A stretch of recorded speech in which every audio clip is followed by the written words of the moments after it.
Bonjour, chers adhérents de l'Université du temps libre de Tarbes et de Bigorre. Dans cette vidéo 2 relative au mythe, nous allons étudier le chapitre 2 de la Genèse. Vous verrez bientôt le texte s'afficher sur l'écran. Donc, je vais d'abord étudier la composition de ce chapitre. Je tâche de vous le grossir afin que vous puissiez le lire facilement.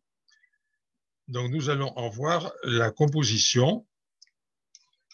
Regardez, donc Genèse 2, du verset 4 au verset 25, création de couple humain et jardin d'Éden. Les versets, il est très, très important de bien les repérer parce que quand je le commenterai, je ferai référence aux versets, bien sûr. Donc, je vais vous donner d'abord la composition de ce chapitre qui, d'ailleurs, vous le verrez, est très bien construit. Du verset 5, sur les versets 5 et 6, le verset 4, j'en parlerai tout à l'heure, dans les versets 5 et 6, on nous dit donc qu'il n'y a pas encore de végétation, mais il y a un flot qui monte. Je continue. Au verset 7, Adonai Elohim insuffle la vie à l'humain qu'il a modelé à partir du sol. Au verset 8, Adonai Elohim, petite parenthèse, tout au long du texte, vous verrez Adonai Elohim, donc qui revient une trentaine de fois. C'est le nom donné ici à Dieu par l'auteur de ce chapitre. J'en avais déjà parlé, j'en redirai peut-être un mot. Donc, au verset 8, Adonai Elohim crée un jardin où il place l'humain. Verset 9, les arbres du jardin, et en particulier le fameux arbre du connaître bien et mal. Du verset 10 au verset 14, le fleuve et ses 4 bras. Au verset 15, une répétition, Adonai Elohim dépose l'humain dans le jardin. Et au verset 16 et 17, les instructions données par Adonai Elohim au sujet des fameux arbres du jardin. Jusque-là, vous voyez, en gros, cela fait 7 parties.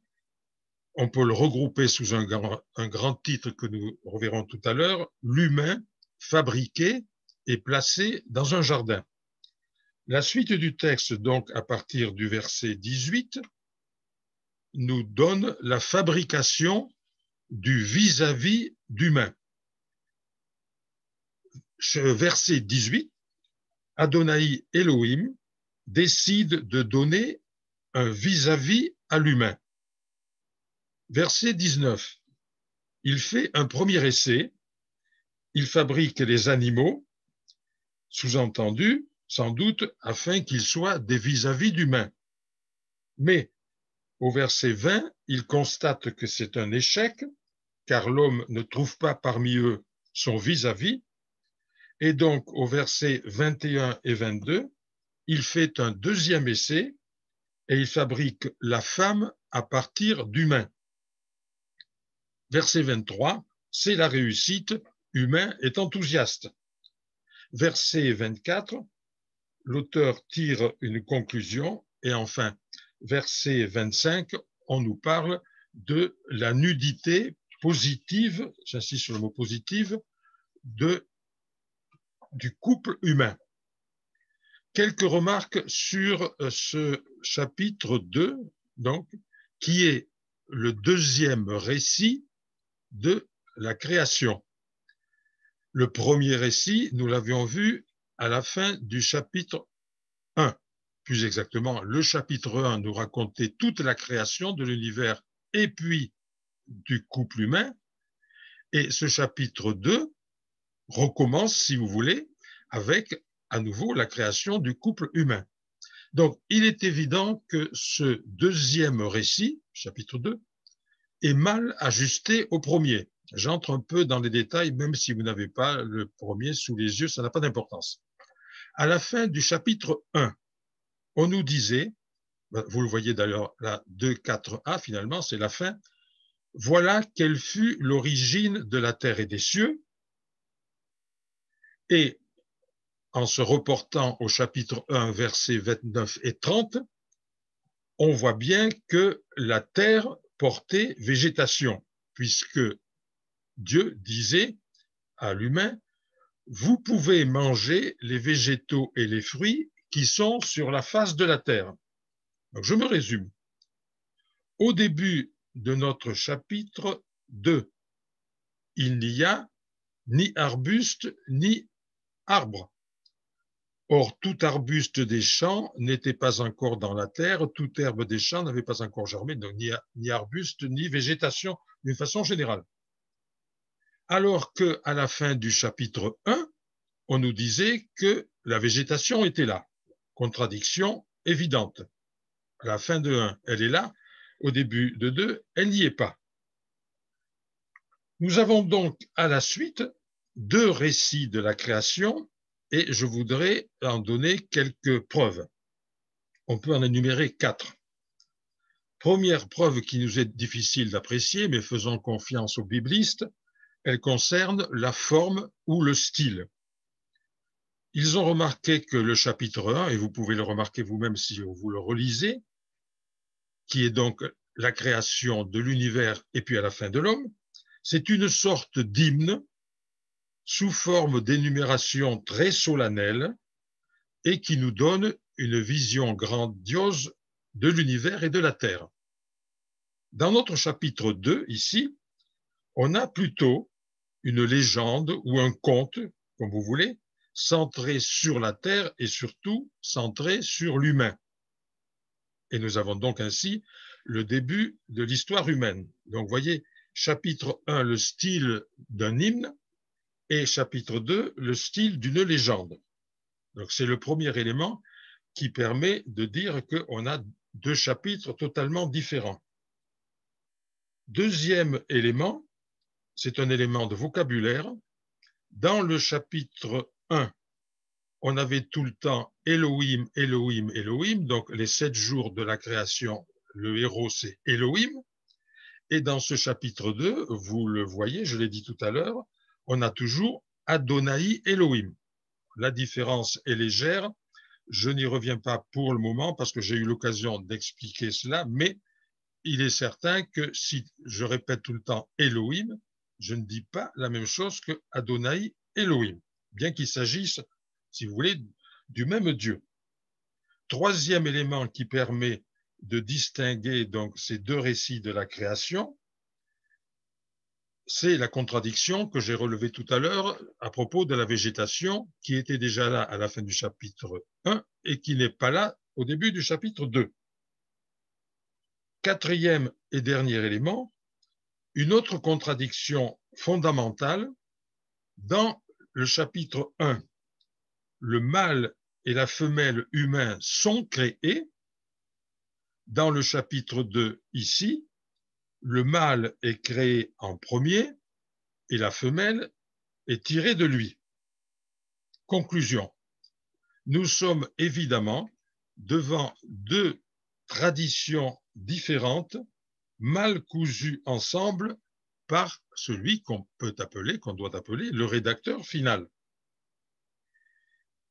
Et des biblistes, comme Albert de Purie, qui est un bibliste du XXe siècle, voient dans ces 2 chapitres, dans le chapitre 1, qu'ils appellent récit premier, ou qu'ils appellent Priester Grundschrift, écrit fondamental sacerdotal, abréviation PG. Donc le chapitre 1, c'est PG. Et dans le chapitre 2, il voit, et d'autres à sa suite, ce qu'il appelle une première couche complémentaire. J'avais parlé de ces 2 éléments la fois précédente.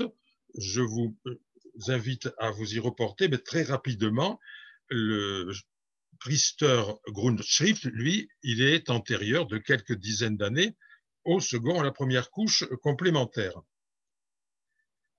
Donc, cette évidence-là, ces 2 récits de la création, je vous ai donné l'analyse, si vous voulez, chronologique que fait Albert de Purie, mais elle a été reconnue depuis très longtemps par les biblistes.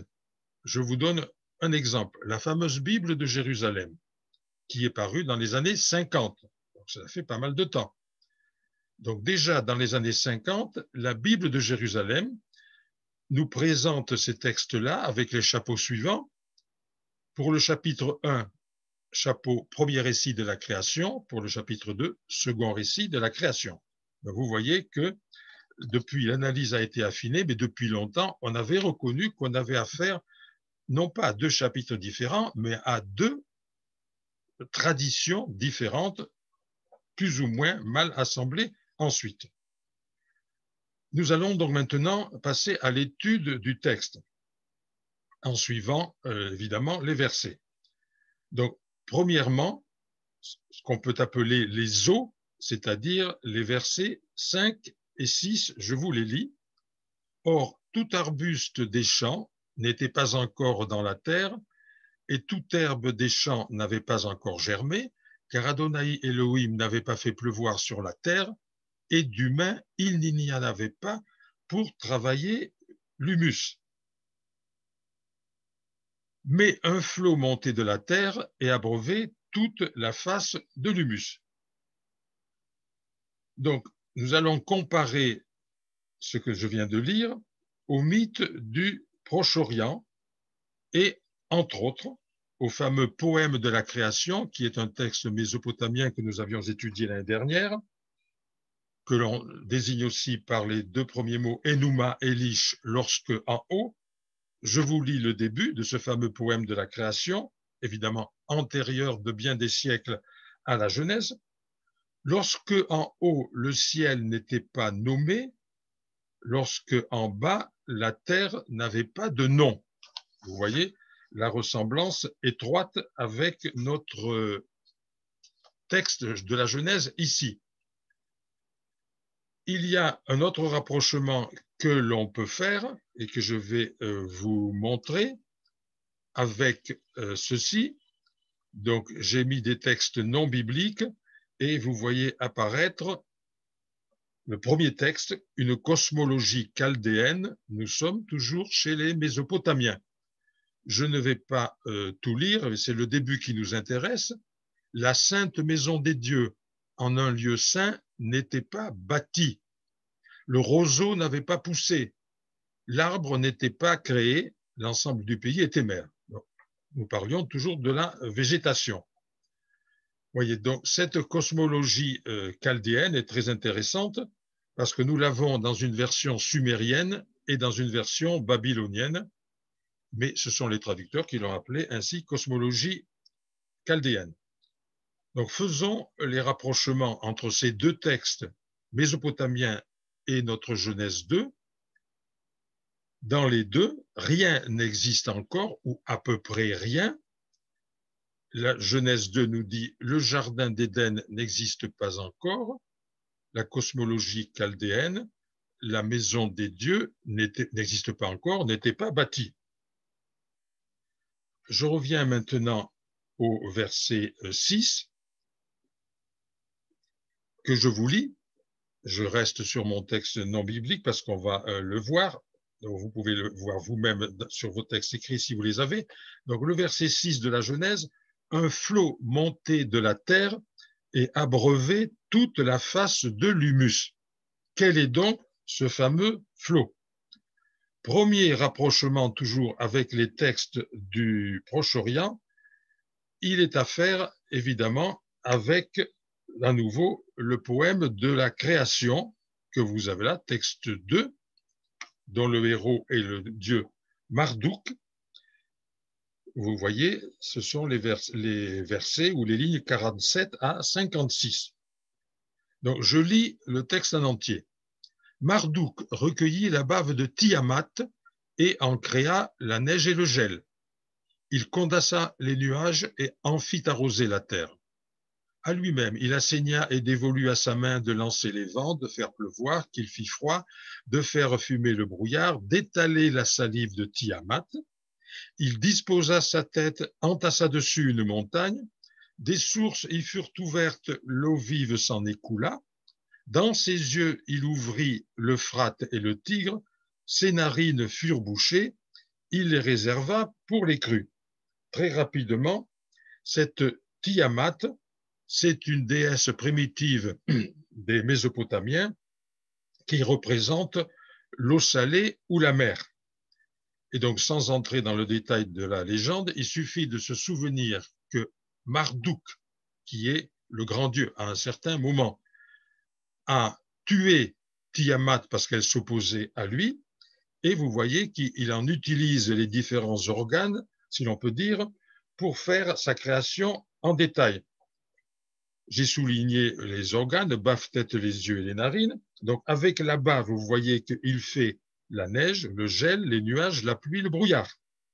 Avec la tête de Tiamat, il fait une montagne qu'il met par-dessus, d'où jaillissent des eaux d'eau vive. Et enfin, avec les yeux, il fait le tigre, l'œil droit, et l'Euphrate, l'œil gauche. Et avec les narines bouchées, il fait les crues.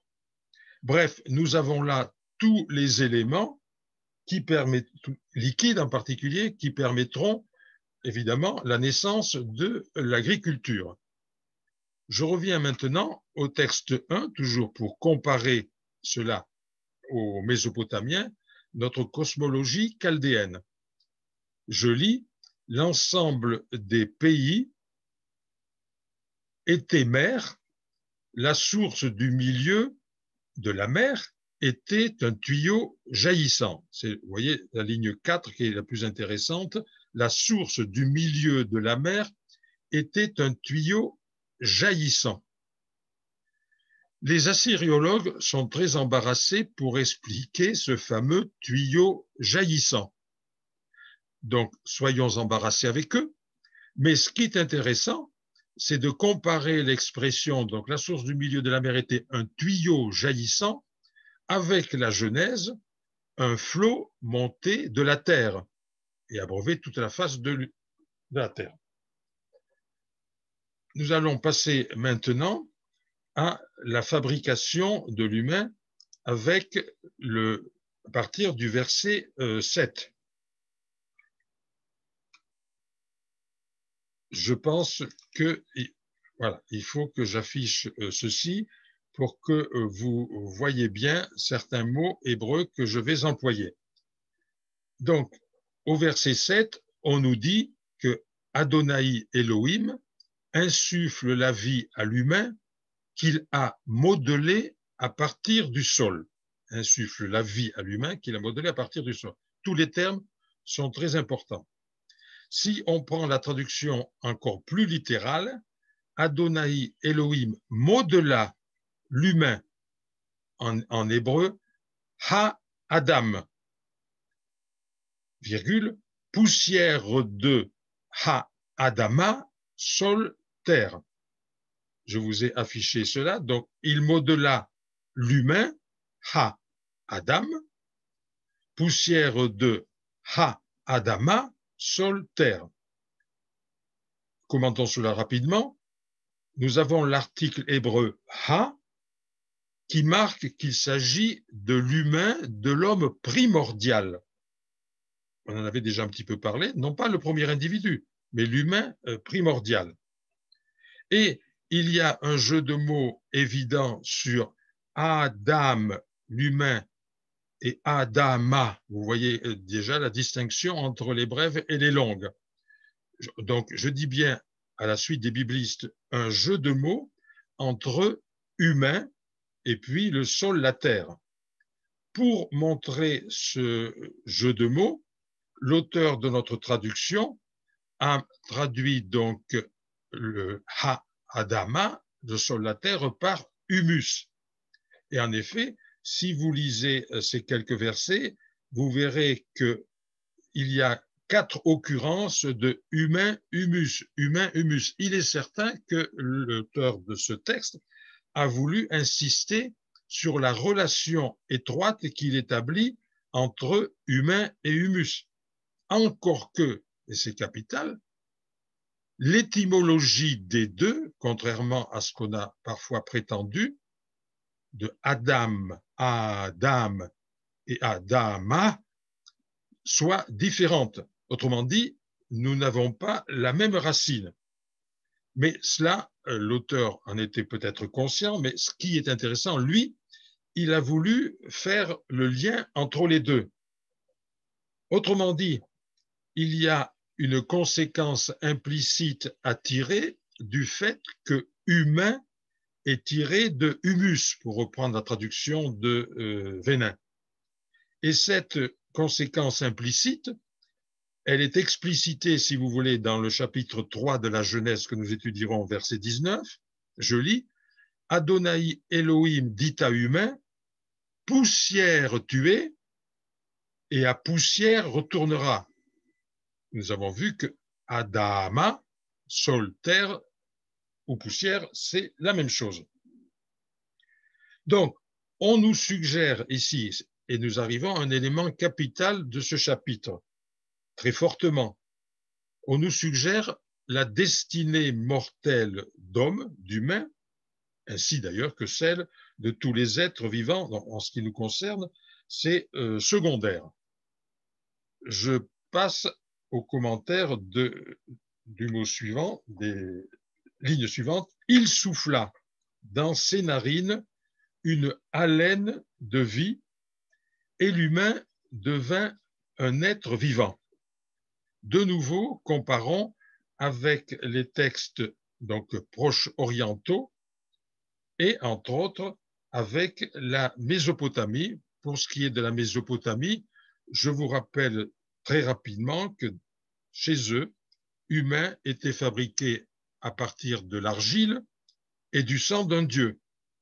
Le mixte argile-sang d'un dieu donne l'humain. Dans la Genèse, différence essentielle, le sang du Dieu est remplacé, vous le voyez, par le souffle divin. C'est une différence très importante qu'il convient de souligner. Chez les Égyptiens, pas besoin d'afficher un texte, les instructions à Mary Carré que nous avions vues nous disaient « Dieu a fait l'air pour vivifier leurs narines », évidemment pour les humains. Eh bien, vous voyez que la Genèse a remplacé simplement l'air des Égyptiens par le souffle divin. Autres observations sur ce verset. Adonai Elohim a d'abord agi comme le fameux dieu égyptien potier, Khnum, qu'on avait vu, et il a modelé quelque chose avec de l'argile. Nous avons vu aussi que les animaux et les végétaux étaient fabriqués à partir de la terre, à partir du sol cultivable, qu'il y avait donc une parenté originelle, une sorte de solidarité entre animaux et humains, puisque tous les deux étaient fabriqués à partir du sol. Et comme, évidemment, les animaux, l'homme venant du sol, il retourne, et il en vit auparavant.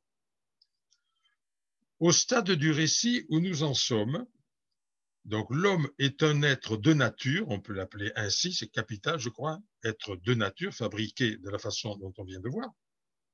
Et la suite du récit de la Genèse va nous montrer comment il va devenir, mais non pas sans drame, un être de culture. C'est intéressant à nouveau de comparer avec les Mésopotamiens, en particulier avec la fameuse épopée de Gilgamesh, qui, je vous le rappelle, est antérieure de plusieurs centaines d'années à notre texte biblique, puisque les premiers récits de cette épopée remontent à 1700 avant Jésus-Christ. Donc, dans l'épopée de Gilgamesh, Gilgamesh est le héros, nous avons un certain Enkidu qui a été fabriqué par la déesse Aruru afin de contrebalancer la brutalité et la tyrannie de Gilgamesh. Donc, occupons-nous d'Enkidu. Comment il est fabriqué? Ce Enkidu, c'est une boule d'argile que fabrique la déesse, qu'elle jette dans la steppe. Là, elle devient un être vivant, mais brut. Et cet être vivant brut ne deviendra un véritable être humain et civilisé qu'après avoir rencontré une prostituée, et de même l'homme de la Genèse, mais à la suite, lui, d'un processus beaucoup plus complexe que nous étudierons, deviendra cet être de culture que nous sommes. Vous voyez le rapprochement. Enkidu est devenu un être de culture et l'humain de la Genèse aussi est devenu un être de culture, mais par des processus certes différents. Passons au point suivant, plus exactement au verset 8, le jardin en Éden, et nous allons le comparer là aussi avec d'autres textes. Donc verset 8, vous le voyez, et Adonai Elohim planta un jardin en Éden à l'Orient et il y mit l'humain qu'il avait modelé. Il y a deux mots importants ici, c'est d'abord le jardin et ensuite Éden. Le jardin en hébreu se dit Gan, G-A-N, qui est un dérivé de Ganan, qui veut dire protégé. Autrement dit, là, nous sommes dans la même famille étymologique, Ganan, protégé, et Gan, le jardin. Autrement dit, Gan nous donne l'image d'un enclos protégé, sans doute d'une oasis, au milieu de la steppe. Passons au mot Éden. Il y a deux interprétations. Première interprétation qui le rapproche du sumérien Édin et de l'akkadien Édinou, qui veulent dire plaine steppe. À ce moment-là, Éden désigne très probablement ou a désigné très probablement à l'origine une terre non cultivée. Ça, c'est la première interprétation, vous voyez, donc rapprochée de l'akkadien, plaine steppe, donc terre non cultivée. Deuxième interprétation de Éden, le mot hébreu Éden signifie aussi délice, jouissance, ce qui est évidemment quelque chose de très différent. Et donc là, pour le comprendre, il faut se rapporter à d'anciens mythes sur les lieux paradisiaques situés au bout du monde et inaccessibles sauf à certains héros. Je vais en prendre deux. D'abord, le fameux Gilgamesh. Dans l'épopée de Gilgamesh, celui-ci veut atteindre ce fameux jardin merveilleux qui est au bout du monde. Un exemple grec, Héraclès, parmi ses 12 travaux, atteint le fameux jardin d'Hespéride où il cueillera la pomme d'or. Autre rapprochement encore, les fameux jardins royaux babyloniens, pensez aux jardins suspendus de Babylone. Autre rapprochement encore avec les Égyptiens et aussi les Mésopotamiens. En Égypte, par exemple, on nous dit que la célèbre ville de Thèbes sortit du fleuve. En Mésopotamie, le fameux dieu Enki dont nous avons souvent parlé fit sortir la ville de Eridu, où est son principal sanctuaire, d'une confusion première, et de Eridu naîtront l'homme et la civilisation.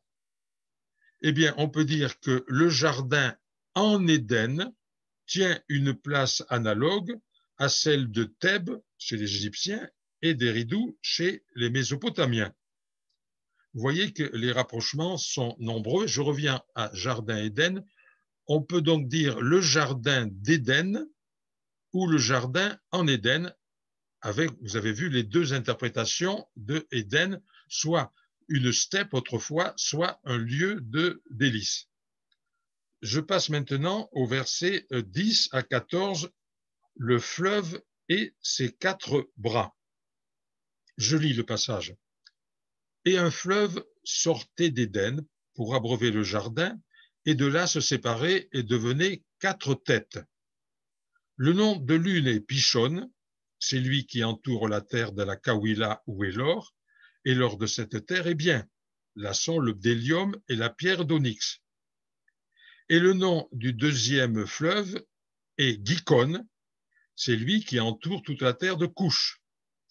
Et le nom du troisième fleuve est Kidekel, c'est le Tigre, c'est lui qui va à l'est d'Assour, et le quatrième fleuve, c'est Euphrate. Voici donc ces 4 fleuves. Ce passage, qu'on ne va pas commenter en détail, a quand même un intérêt. Il nous rappelle le rôle primordial de l'eau, et l'auteur veut donc situer son jardin dans le cadre géographique qu'il connaît bien, celui du Proche-Orient. Donc, ce fleuve qui sort d'Éden, nous dit-il, se sépare en 4 têtes pour désigner ensuite, ce 4 têtes, le point de départ d'une branche du fleuve principal. Donc, le fleuve et puis 4 branches. On ne sait pas très bien comment interpréter les 2 premières têtes.